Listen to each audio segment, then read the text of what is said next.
and welcome to Race to Win, the weekly sailing podcast where we discuss race strategies, tactics, and more. Today's podcast, we're going to be talking about the intricacies of rounding the mark and what you should do if you do happen to accidentally hit it. And we're going to be using some exciting new technology to illustrate our points, which is the raceQs GeoVids.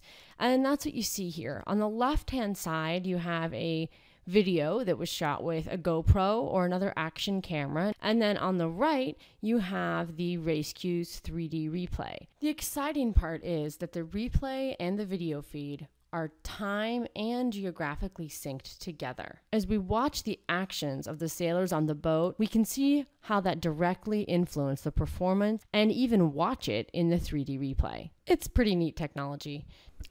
So we're going to use the GeoVid here to talk about how to avoid hitting the mark. It starts with watching the boats in front of you. If they're not making the ley line, obviously you want to sail a little bit farther than they did before you tack. The mistake most people make is they try to make that decision from too far away. You want to be just about 6 or 7 boat lengths from the mark when you make your tack. That way you should be close enough to the mark to see what effect the shifting conditions, currents, and wind are having on the boats that are trying to lay the mark. And you should be able to sail far enough that when you do make your tack, you won't have problems. Let's watch what this guy does. So here we see him sailing along. It's pretty rough conditions, and I'm not sure if he meant to lay the mark on this tack. He probably did, but there is quite a bit of current and wind sweeping him down and away from the mark. So he says, okay, I'm not making this. I'm going to throw in another little tack here to make sure that I can lay the mark. And he thought he went far enough, but as we can see, as he's getting closer to the mark,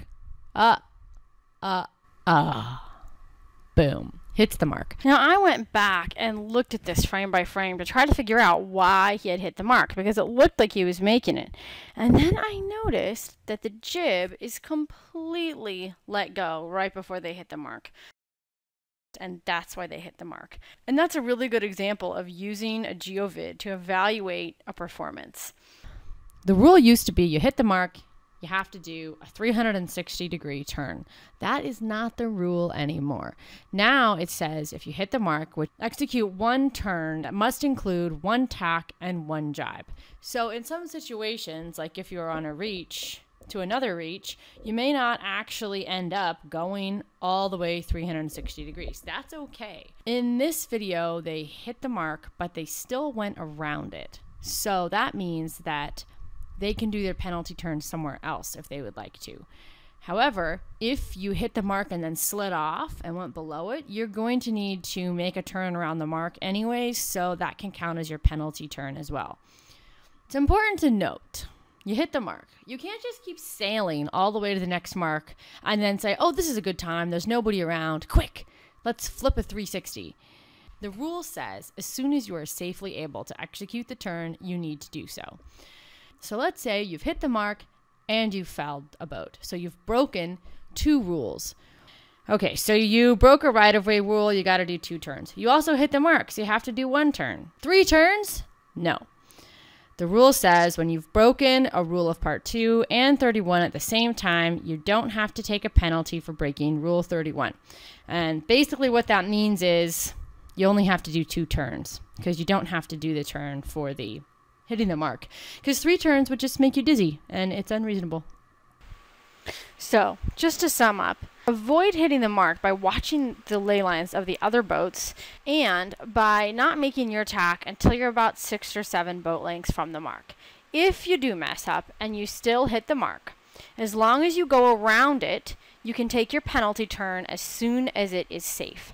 Remember, you have no rights while you're doing your penalty turn. However, if you miss the mark, you're going to have to reround it, which can count as your penalty turn.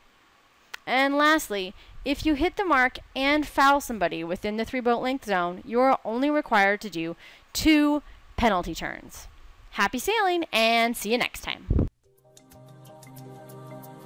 If you enjoyed this podcast, you can find more on our website, www.raceQs.com/podcast. Or search for raceQs on iTunes and click subscribe. We would love to hear from you, so please give us a review on iTunes.